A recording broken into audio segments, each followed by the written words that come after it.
Hi everyone, it's Fitz with your daily delivery. I live fairly near the hospital. You might hear the life flight right now in the background of this daily delivery. It seems fitting. K-State loses again at Kansas and looked like, well, doo-doo. First, your reminder, please subscribe to this YouTube channel, hit the thumbs up, leave those comments, and yeah, Mail Red Golf Clothing is our sponsor. Go check out the link in the bio for your 10% discount. Even my brother is into it. I got my brother into it. On with the DD. Boy, K-State stunk on Tuesday night at Kansas. Well, we're all kind of used to watching them get beat and sometimes get beat soundly. But this was a game that maybe had a sliver of hope. Not because of K-State necessarily, but let's be honest. This is not the best of Kansas teams. It just is really struggling, but they're usually pretty good at home. However, they did lose to BYU recently, but I give BYU credit for being incredibly efficient in hitting three-pointers. K-State did neither of those on Tuesday night. This loss was awful in every way to describe it. It looked uninspired, and it went beyond the normal loss for K-State, in which they have so many self-inflicted turnovers and mistakes that it makes it hard to watch. They just got steamrolled by a good Kansas team.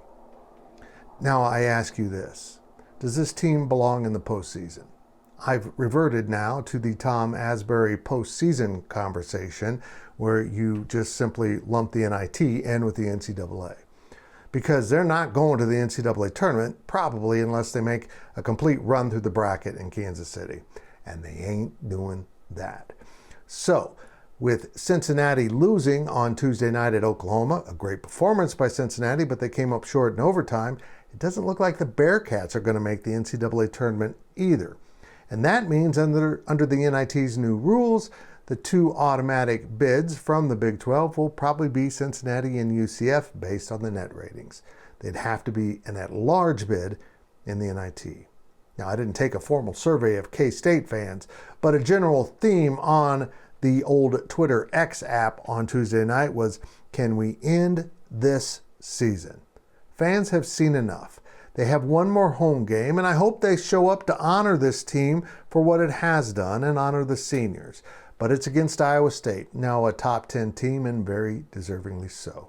The Clones are really good.